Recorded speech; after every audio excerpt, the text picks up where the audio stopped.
And today on Taylor's Morning Weather Report, we have another beautiful, chilly day in Florida.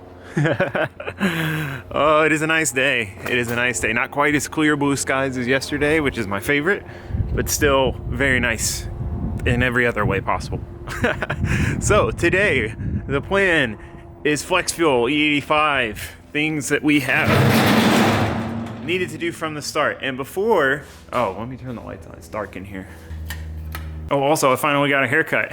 You guys can stop making fun of me. This is definitely something, not only that I needed to do, either way. It's something I was supposed to do from the beginning, because when you're making the fuel lines, you have to plan for it and you have to make them to have the sensor. It's basically, instead of one long line, you've got two short lines with the fittings for the quick connect fittings for the sensor. Like, you do it all at once. But of course, I forgot to order the sensor. Time came to do the fuel lines, I didn't have the sensor, so I was like, crap. So I went ahead and did it without it because I didn't want to wait and have to wait another week to do them. So, but for those of you who don't believe me, here's a clip of me talking about that. So we even have our GM style quick connect to AN setup for, we're running a flex fuel sensor, which I don't have right now. So it's kind of, I realize that, like I realize everything that I need when I need to do stuff, but we're gonna work around it. And here's a clip of me talking about how we're running the car in E85. So the reason that we were running AN line all the way up and a Detroit seal filter is, one, because it's higher flowing, it's actually got better filtration. But since I do plan on running E85, we cannot use the factory filter. I forget what the filter is made out of, but it's like a paper or something or another. And E85 will eat it up. So yeah, that whole thing, like I've got to get this off my chest. For those of you who don't care, those of you who are smart enough to know enough about cars to know the difference between what I'm doing because I have to finish my car and what I'm doing for this race and all that stuff, skip to this time. For those of you who don't, there's almost no point in explaining it to you because you obviously don't know enough about cars to understand what I'm saying anyway.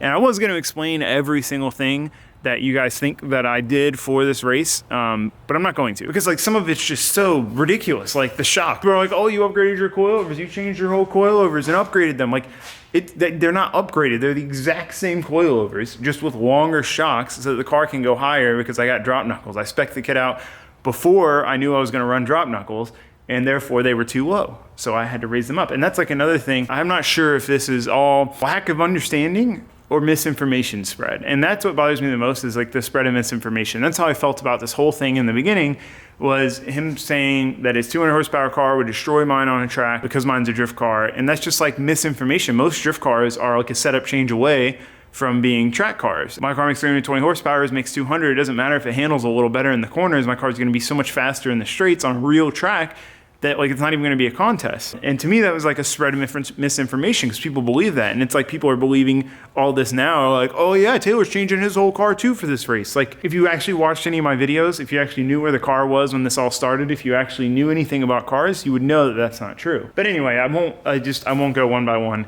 I will just give you the 3 things that I changed on this car for the race. I will gladly own up to the things I changed for this race.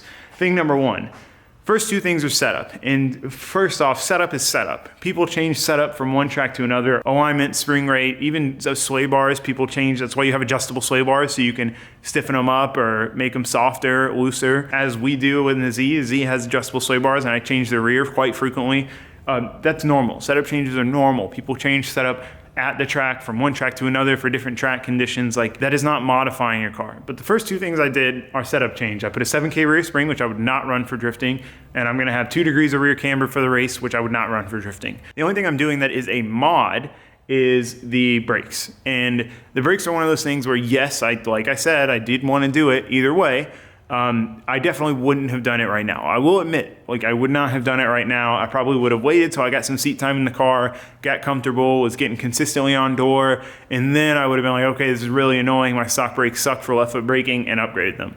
So that is the one thing that I did now instead of doing later. But again, I don't, like, the people who are gonna say this are just gonna say this anyway, and they're not gonna listen to me, and they're not gonna believe anything I say anyway. So I guess it really doesn't matter. And it really doesn't matter, because I could do anything I want. I could do the same Model T did. I have like just crappy 862 heads with valve springs. I could get 799 head CNC ported with stiffer valve springs, more aggressive cam, aluminum roller rockers, a baller intake, pick up another 80 horsepower if I wanted to. I could do triple adjustable BCs if I wanted to. You wanted to. Grab a brush and put a little makeup. You wanted to. But I don't feel the need to do all that stuff. And it's great that he is, because it'll make for a much more one-to-one comparison. if his car makes about 300, mine makes about 320, it really is a naturally aspirated, high revving, peaky 4-cylinder versus a grunty V8. It'll be a really interesting comparison that way. So I'm totally fine with it. This is not me complaining. Just don't try to make it seem like I'm doing all the same stuff to my car and I'm changing my entire car when it's just not true. Because that bothers me. I don't know why, like it's silly and I should just ignore it, but it just annoys me. Because people who actually know about cars and watch the channel know that. So regardless, flex fuel sensor has been a fiasco, honestly. It was kind of like the power steering, like it was just a fiasco from the start. I forgot to order it, and then I ordered it and I got it in, and I'm like, oh man, these fittings aren't right. That's weird. So then I'm like, this connector looks weird. I go look, and the connector I have wired into my car that I ordered on Amazon, it's a GM flex fuel connector, is also wrong.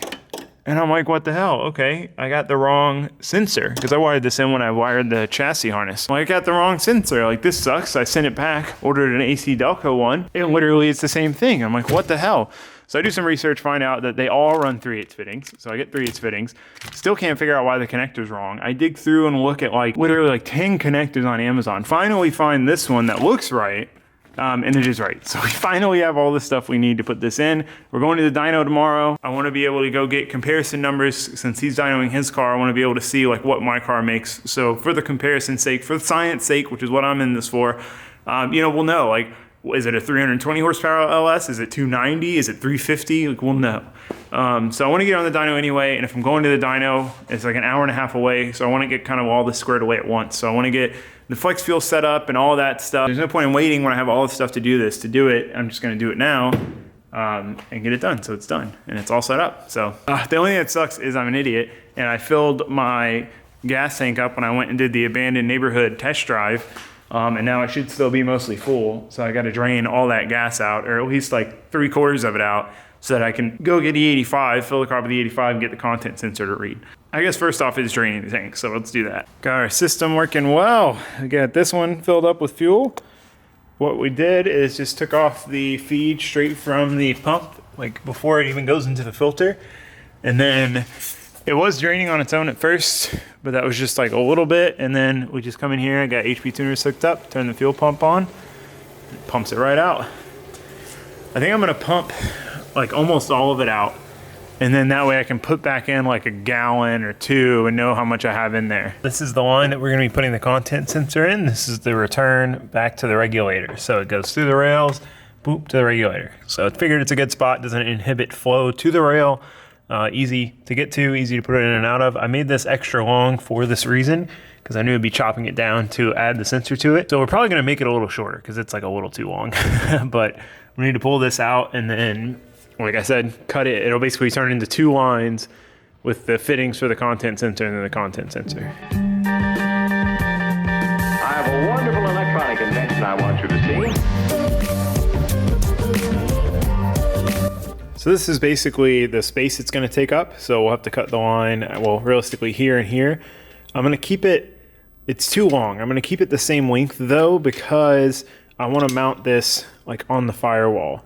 So I need it to be a little longer to be able to make that happen. Problem is, normally what I usually use to cut line like this is a grinder, but there's fuel in it, grinder creates sparks, so we're gonna try to cut it on the bandsaw. I have no idea if this is gonna work or not. I'm hoping for the best. Worst case, I can make an entirely new line. I have enough line left over to do so. So we'll see what happens, I guess. Well, that actually ended up being a much straighter cut than I usually get with the grinder, so maybe a new method for cutting lines. I need to go blow them out, get all the rubber that got inside of them out, and then we can start putting them together. Easy peasy. No, I shouldn't say that. Take it back, take it back.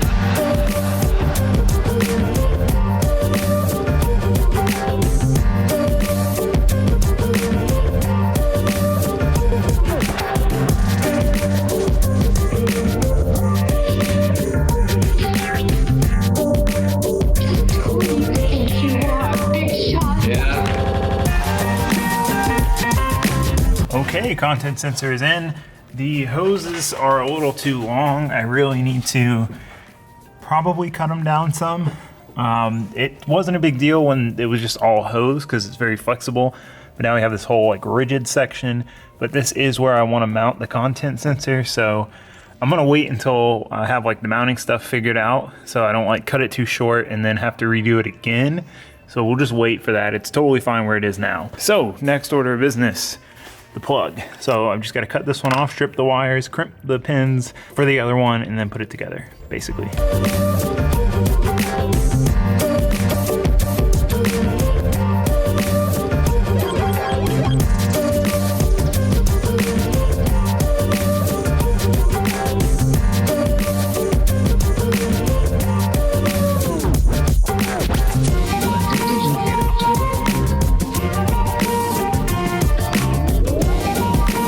Got the connector pinned and on. It was kind of a pain because when I was connecting the first one, it like pinched the connector and stripped the wire, like pinched the wire basically. So I had to like spread it back out to get it to work again.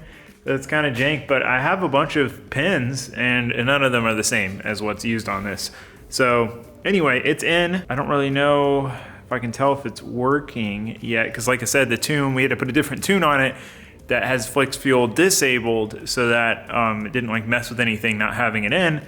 So now what I'm gonna do is go do a drive, do a data log. I still haven't given Matt a data log. Matt from Stock Mechanics is the one who's been tuning my car, and I literally haven't even sent him a data log yet. It's just been like, hey, it's running a little lean. He richens it up, okay, like it's solid. He's just been tuning it based off like my input. So I'm gonna give him a data log, like a good long data log of some pulls and normal driving, send it to him so he can come up with like 2-3 tunes for tomorrow and get the E85 enabled and all that stuff, so that tomorrow when we go to the dyno, we have a bunch of tunes to try out, and he's gonna try to remote in and live tune while we're there, but I don't know for sure that that's gonna happen or not. I mean, he's like a normal adult life with work and a kid and stuff, so just trying to be as prepared as possible for tomorrow. That is the plan. Stanley's.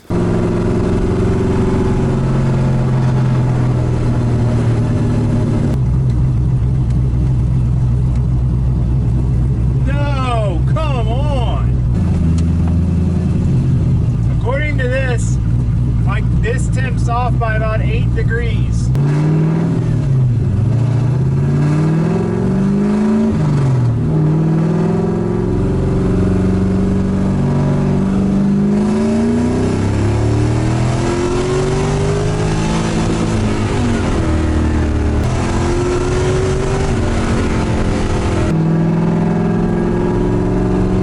Second cup, I'm fast.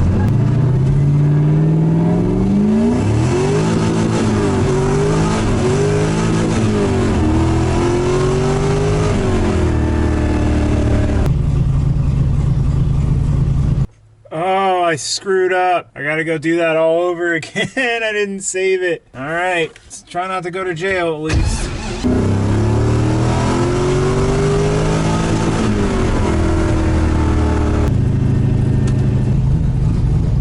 Okay, finally got some logs for Matt to go over, so that is good.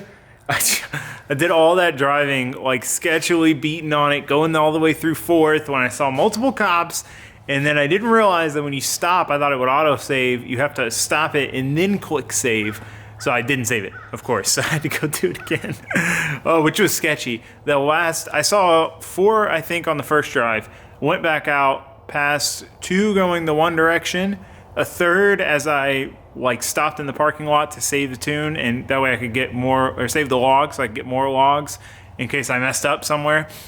And then saw 3 before I got back to my road. 3 passing by. It was like 1 and then 2 more.